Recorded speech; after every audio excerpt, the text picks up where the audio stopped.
Hi, and welcome to this week's episode of the Retirement Readiness Podcast. This week, we're talking about road trips. So let's dive in. The Retirement Readiness Podcast with Tim Regan and Katie Umland. Presented by Prairie View Wealth and Tax Advisors. Live your 2-comma life. The Great American Road Trip, right? So I don't know when this podcast will air. It would be interesting to see. I don't know what our schedule is, but interesting. We'll have to mark this by Katie's level of pregnant, right? Yeah, I know. It's like a bell curve. Like It's getting very steep, and then all of a sudden it's exactly. So road trips. I think part of the reason I'm thinking about those is when we're recording this, it's getting to be end of April, beginning of May. So this probably come out summertime. And what's better than a Great American Summertime road trip, right? Especially like beginning of summer when like everything feels so exciting. You just want to be outside. It feels like you have so much like enthusiasm. Yeah, it's fresh. It's green. Yeah. It's all of the things. Yeah. And you're not like sick of the 90-degree heat yet. It's like, everything the windows are down. It feels like nice and exciting. It is.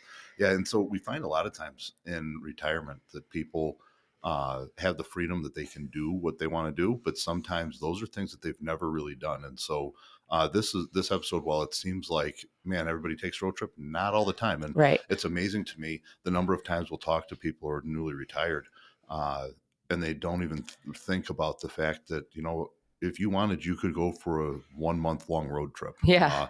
There's nothing holding you back from doing that. And so I think that maybe today would be a good time to kind of lighten it up. We had some more heavy, dense episodes recently, talk through maybe what some of those road trips are, but really more importantly, how does that apply to retirement and what's that look like? Well, and like when you hear road trips, you think of like, going out, maybe out west or like a long road trip, but it's also like Mom and Al, when they go see Kelly, they often drive instead of fly because they have the time. Yeah, why not? So it's not always like... Yeah, it doesn't have to be the month long either, right? Exactly. It could be a combination, which is really like what's funny somewhat is we see people that as they enter retirement, we hear more and more about how much of a pain in the neck it is to fly, to get to the airport, how early. Or stressful. I think especially as you get older, that feels too stressful and overwhelming, that whole process of flying. And no, 100%, which then when you think about the road trip, I mean, now you're in complete control, do whatever you want, when you want.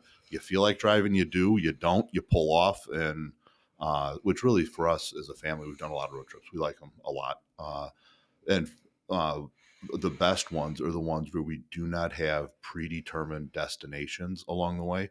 We just get in the car. I map out and say, here's what I want to do along the road trip and what I'm thinking we want to see. But we don't book hotels. We don't, because then I don't have that pressure of, well, no, this place was awesome, but we have to get to the next place. Or this place was kind of a dud, but I got 2 days here and all that kind of stuff too. Although if you don't book hotels, you could run into the situation that Mom Alex and I ran into when we were driving out west to the Dakotas. Yeah. We were like, well, we don't know how far we're going to want to drive tonight. Let's just drive as long as we want, and then we'll just find off the highway. Hey, Katie, there's not much in the Dakotas. I don't know where this is going, but there's not much in the Dakotas. Well, so we were like, Alex was driving Mom and I, so we were like, let's see how long he's going to want to drive. So he's like, okay, I'm starting to get like done for the night. Like, let's start looking. So we start looking. I don't know what's in this area, but everything is booked. Like miles and miles, everything is booked. So we go farther and farther and farther. It's like an hour and a half or 2 hours past where he wants to stop. Call it a night. Yeah. And so we're like, okay. So we find a motel. It is literally a motel, the most motel I've ever stayed in, or even like it had to be like a movie set. Every room had a theme. It was, the woman was living at the motel. Like we woke her up when we arrived to give us the key. Her dog comes out. Like it said, this is the best part. I'm looking at it online. I would love to look back at the listing now to see how it actually like compared to reality. Yeah. It says there's a swimming pool. The next day we're leaving. It's a blow up swimming pool in the parking lot. In the parking lot. Mom and I didn't sleep at all. We put the top bath towels on top of the comforter. We slept on top of the comforter. Mom and I are like, is it going to make us feel better or worse to shower here? Yes. Like, should we just go? Ixnay on the shower. Right? Yeah. Well, so that can bite you. But it was like our most memorable exactly, and that's part of that trip. And that's the part that makes it best, right? Like you never talk about the trip that went perfect. Exactly. You always talk about the trip and remember fondly those kind of things. And we've had plenty of those kind of run-ins, but that's part of the adventure. And for those people that don't want those, go ahead and book it. Yeah, but, exactly. You have your choice there, and what I think happens is that sometimes the thinking about that road trip becomes one of those things that, we talk about living in your fishbowl and how do you get out of the fishbowl. I think people they never had enough vacation time, or they never thought that was them. They hear people talk about it. They're like, oh, that sounds like fun, but they never connect that I can now go do that. And so even if it's a long trip, a short trip, there's lots of opportunity there. And so let's talk about maybe what some of those trips can look like, and like, what are some of your best trips to think about? For us, we kind of divide them into a couple of different categories. We have those trips that we can do in just a couple of days. It's a weekend. Go check it out. Like near us, Galena is beautiful. And so this is kind of fun. One of the things we do, the kids, me and Grace get into it, I think. Maybe Grace just teases me or humors me. But what I like to do is, like, wherever we're going, I like to go stop and see president houses. Yes, she appeases you. but it's like kind of cool. So like in Galena, Ulysses S. Grant has a house that's in Galena.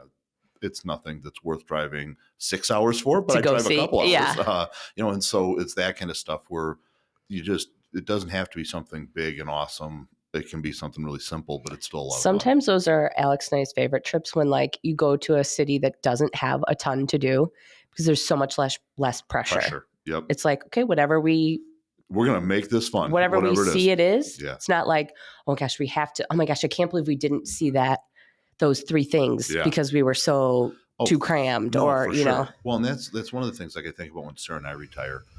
There are a lot of those types of road trips that I think would be a lot of fun. So, for example, Grace and I just got back from, we did a trip out to DC and New York City, and we drove. But on the way out there, something I didn't realize was we're in Pennsylvania to see the Flight 93 Memorial, and the road that you take to get there is Route 30 Lincoln Highway. Oh, geez. Which is right here. Yeah. And it's the same Route 30 Lincoln Highway. And so how much fun would that be for us to drive to 30, get on and just take it maybe I don't even have the map out. I'm just trying to follow the signs to see where does Route 30 take me and see what you see along the way. Likewise, I'd love to start at the top of the Mississippi and drive all the way down, because I talk about like the town Galena. That's just a river town. The only reason it's there is because it's right on the river, and there's some industry there. And so I can only imagine there's got to be a million of these little quaint, small towns that I could see just by driving the Mississippi, or maybe we get a boat and I do the Mississippi on a boat. I don't know, but that I think would be a lot of fun. And I think you've done a couple different ways. Like you've also flown out west and then rented cars and driven from there. And you've also driven straight from home the whole way. Oh, for sure. Yeah. We've done 5,000 mile road trips where you leave it's our front door to our front door. And I think that really depends on what you're trying to accomplish. Like, I think that for us now, if we were going west, we probably would fly and then drive. There's a lot through the middle of our country where you don't see a whole lot, right? And it's kind of like that. I don't know if that's the best value. Well, and your kids don't have all the time in the world right now. Like they're when kind of on a tight. When they're little, and we had time to take all summer long, and, to do that stuff, we could. But when I think about retiring, there's a number of trips that I think come to mind that people probably never thought of. We had clients who owned RVs. They loved going camping and RVing. Two different sets of clients. If you've ever thought about getting into it, it's not that hard. You can get into it and you can enjoy it. But like one client, they sold their house and lived in their RV for 3 years. Now, for some, that sounds terrible. Right. But for this couple, they went from camp to camp. And what they would do is they would set up shop in that camp for 3 months. Sure. And there's a program actually that you can plug into where you can act as like the camp Oh, superintendent or whatever. okay. Like an RA in college. Yeah, kind like of. You're kind of the in charge on the and they'll the give you go-to like person. they'll give you some like maintenance stuff, like always make sure the garbages are emptied, or Sure. but you have to check people in, so you get to meet everybody in the campground. Sure. Like you're kind of like like you said, the RA. But then you don't pay for your campsite, and so it was an inexpensive way for them to see the country and enjoy it. But we had another client who did that, and there's I believe it's called Copper Canyon. I'm 90% sure. Copper Canyon road trip that you RV, but then when you get down to the south, it actually goes through Mexico on the along the mountains. But they take your RV and strap it to a train. Oh my gosh! And you're on the train, and the train takes you through this through oh, the mountains. Wow! Which is like outstanding. Oh, That's that seems cool. pretty cool. Yeah. Kind of adventuresome. Maybe that's not everybody's cup of tea, but it seems pretty cool. That's awesome. Pretty cool to me. But those are things that many times, if you're thinking inside my glass bowl of, man, how do I just do my 2-week vacation or whatever, you might not think of those kinds of things. So I say that, if we ever head west, we'll probably fly. But on one of my top bucket list items is I want to leave our front door and drive to Alaska. Okay. Camp the whole way. I want to have either like outdoor tent camping. No. Because your wife would not. You met my wife. Yeah. It would be a solo mission. Yeah, exactly. And I don't know that I would be up for tent camp. I like to tent camp, but I don't know if I would be up for it. But I'd love to make that a trip, and just like you are 100% on your own, doing your thing, figuring it out as you go. Seems like a lot of fun, a lot of pretty big adventure. Yeah, everybody's different. That does not sound good to me. Yeah, and so I've wrestled with it. So as I think about that, it's funny. I'm like, so do we really do it? And I get like one of those like RVs that are off-road, big, like it would survive anything, nuclear attack type of thing. You might have to in Alaska. You don't know what you're going to come across. Yeah. Well, I'm hopeful that by the time I get to doing that trip, that it's still as rugged as it is. It seems like we're kind of, domesticating everything just as population spread and tourists go there and that kind of stuff. And I'd kind of like the rustic part of that, I think, especially going through maybe some of the Canadian Rockies and some of that stuff. But so we'll see. And so I think that what ends up happening a lot of times is the same, like I said 100 times this episode alone. We create these false ideas of what we can do or who we are. And we just had a client get back from doing a whitewater rafting trip through the Grand Canyon. And it's one of those where you go for like 5 or 6 days and whatever. Well, their dad was older, in his 80s, and wanted to go with, but wasn't sure that he could do, like, I think it was 5 days on the river. And so what was kind of cool is it wasn't like it was expensive, but it was like cost prohibitive.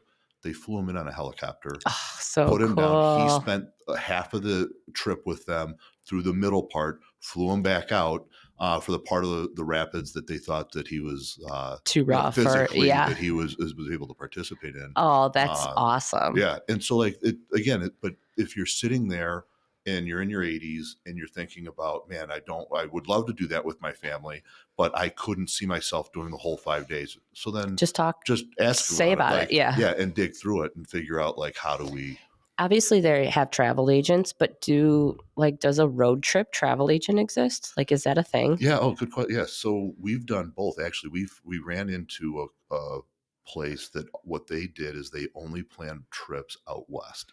And so they would have you stay in really some kind of interesting places. It wasn't our cup of tea when we did it, but they do. And what this company did is they would map out, and like one night we stayed in an Airbnb, which was just a normal Airbnb. Another night, though, they had us scheduled to stay in like an old brothel that had turned into like a little hotel.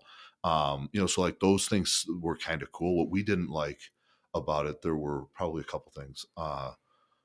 The one was we didn't like the schedule. We had to be, and then it was the same thing. Like, we really liked this place, but we had only a day there versus other stuff. And there's no way for a travel agent to know your tastes, preferences. Yeah. But for people who might want want to know, hey, I'm going to a place that's been vetted. I know that it's way easier to take some of that pressure and stress off. So like, that's what feels overwhelming to me is like, I want to go, let's say I want to drive to California. Well, I want to take the best route. Yeah. But like, that's so overwhelming to like dig through yourself. To me, like you find that exciting to do. And to me, it's like, I don't know. I don't want to just take the fastest way. I want to stop with the most stops, or I want to, so maybe if somebody could like help put that together for you. Yeah. Well, and would be helpful. I think that for sure. But the secret is that there is no best way. Yeah, right? I know. That's the problem also. Yeah. Is that it's the best for everybody on their own. And it's funny because you talk about those road trips. So whenever I lay out a road trip for our family, I always look to have a stop every 4 hours. It's just a good breaking time. People can usually stick it out 4 hours and you make some decent time, but yet it's a good time to get out and just do stuff. And with the kids when they were little, especially. And so the things that you find, I'm like, okay, so I start here and I look out 4 hours along the way and say, okay, in this area, what could I possibly do type of deal?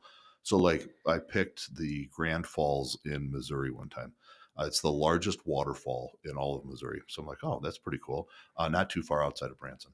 And so we pull off. It's like off the expressway, not very far, but a ways. We're driving on these like dirt road, gravel road, small 2-lane road type of things, which is part of the adventure. I was going to say, and mostly means it's going to be cool. Yeah, exactly.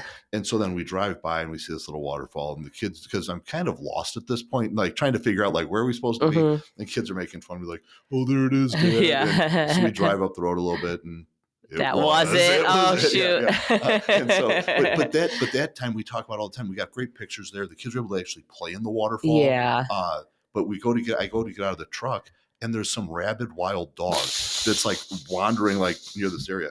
And so like I open the door and I'm getting out and I'm like shooing the dog away while Sarah and the kids are like, close the door. Like, and we talk about it still, right? Yeah. The same thing with your motel experience. Those are the things that you can't predict. And so it's like, if you focus so hard on getting it exactly right, that's not what's going to make it anyway. It's you just have to have the experience. And so along the same lines of like travel agent, like you can go on like a group like a whole group. 100%. Like, is that a road trip thing too? Like, of course. Yeah. There's places that do that all the time where you get on the bus and, or like, could you caravan? I've never heard of caravanning. There are groups that plan these like road trips, and what they'll do is, they get 40 people, 50 people together. You'll get on a bus. And a lot of times what's cool about some of those is you can actually have a variety of them. So they have some special interest ones. Like we have some clients that are into fossiling. And so there's a fossil group, and they'll, sometimes they don't road trip together, but they'll say, we're going to go to these 3 stops. You get yourself out here and we're going to do these 3 things together. Which those can be fun, or there's photography ones, or just things that you're into.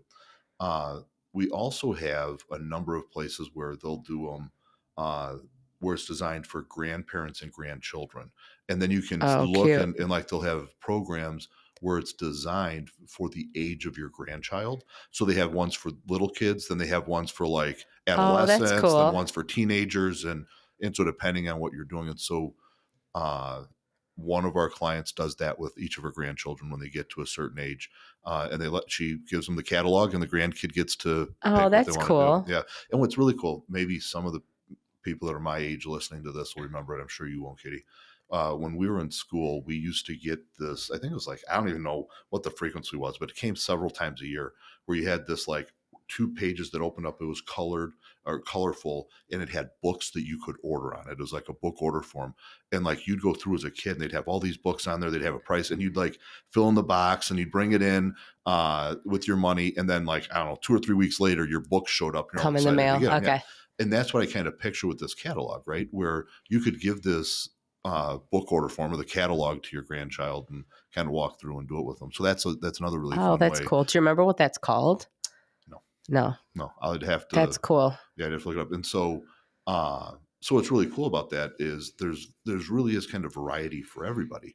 In another trip that people love, are train trips, which is kind of like a road trip, but I was just going to bring that up because everything I see online about those train trips, like it almost looks too good to be true, or like, is this real? Is this not real? Like I've never actually heard of anybody doing one.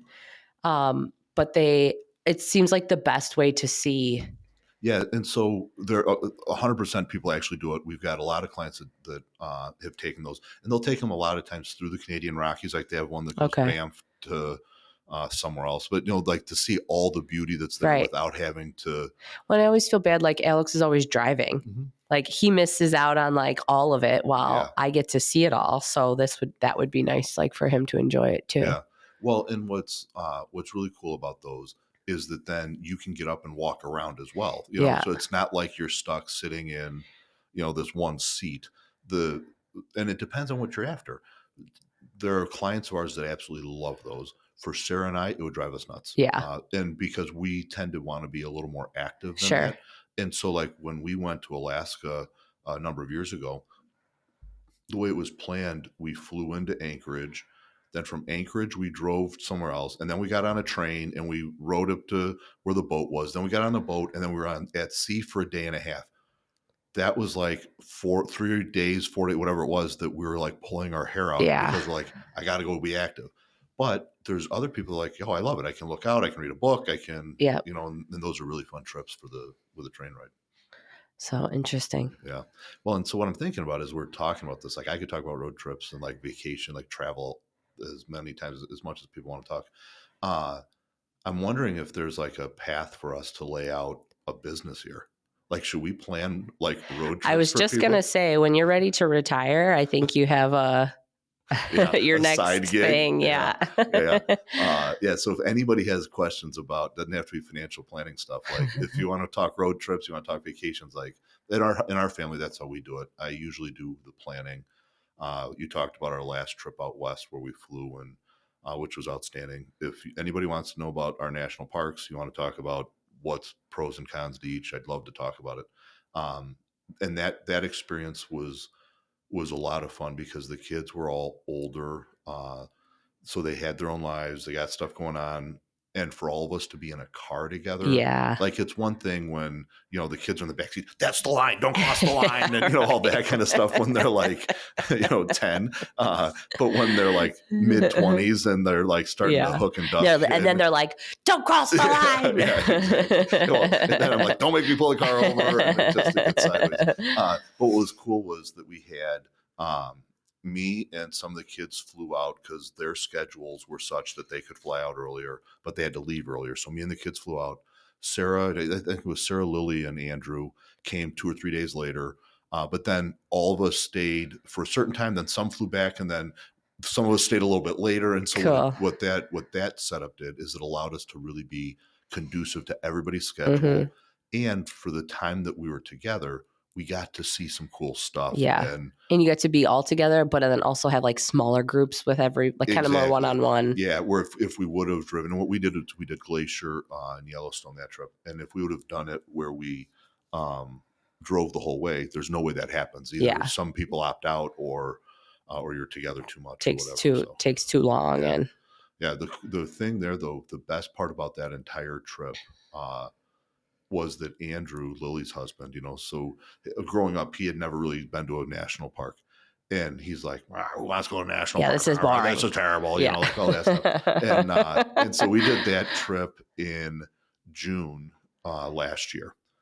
And now for Lily's spring break of this year, so less than a year later, maybe 8 months later, Andrew planned a whole road trip for them to do national parks out west. And so it was really cool eye-opening to see. For him. Yeah, and it was cool to see then for his fishbowl to expand. Even though he's 25, he had his own fishbowl and he's starting to expand that.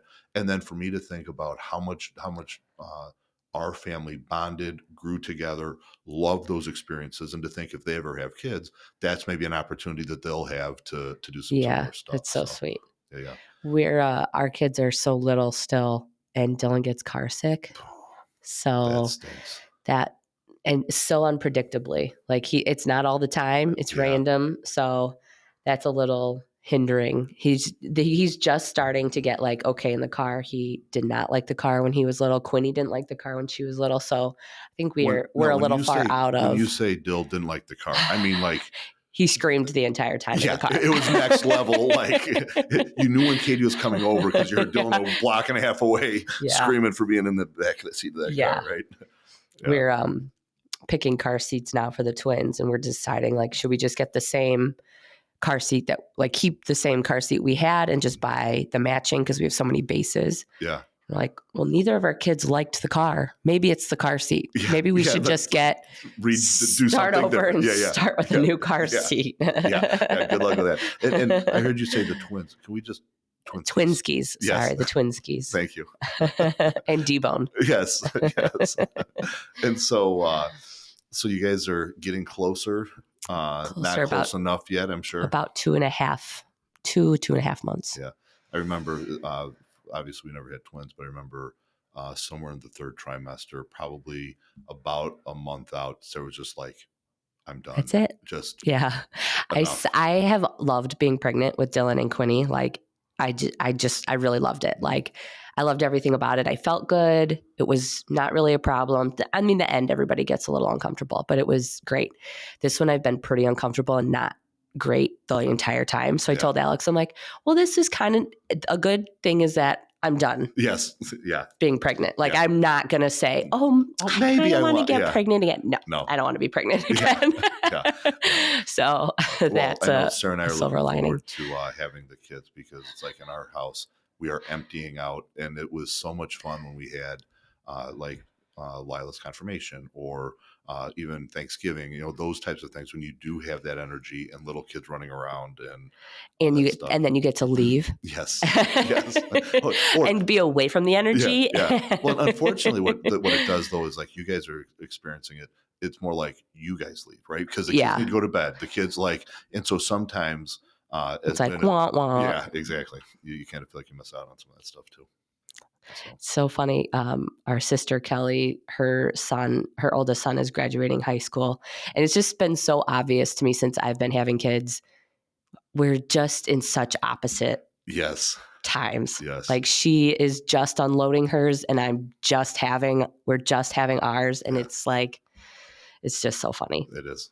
To think. But that's life, same right? thing with you. Like, it's just funny that like. Well, but what's really cool. So like, if we even go back to some of this like road trip stuff, like I think about, I'm in a position in life where I have more freedom of time, more freedom of relationship, where I get to choose how I want to have relationships, freedom of money. Like I have these freedoms now in this stage of life. And what I've been actually thinking is it would be really cool if I took all of my nephews on a camping trip every year. Yes, that'd be so fun. And like Timmy and I have done that where we take all of the, I was told that it should be the girls too, because they want to do it too. But we take them to go see bull riding. Yeah. We'll take them monster to go trucks. to monster trucks and that kind of stuff.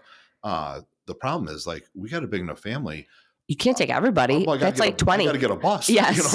And so 3 cars and that's what I figure out. But what I'm thinking about is that it's really cool when you think about, again, what does that fishbowl look like? Why couldn't I take all of my nephews whitewater rafting or fishing or, cool. like do those things? And I say my nephews just because I think about things that I like to do as a guy and what have you. But even if I expand that and just say all of my nieces and nephews, that would be a lot of fun to be able to do those things. Yeah. Yeah, sounds great. If you could do that starting in like July. Yes, we're on it. That sounds great. On it. Yeah. Awesome. Cool. Well, I mean, I feel like this was a fun episode. And if anybody wants to talk road trips, if you have like ideas, I think this is how I want to use you. This is like my end stop. Fill in. Yep. Love to do it. Would love to do it.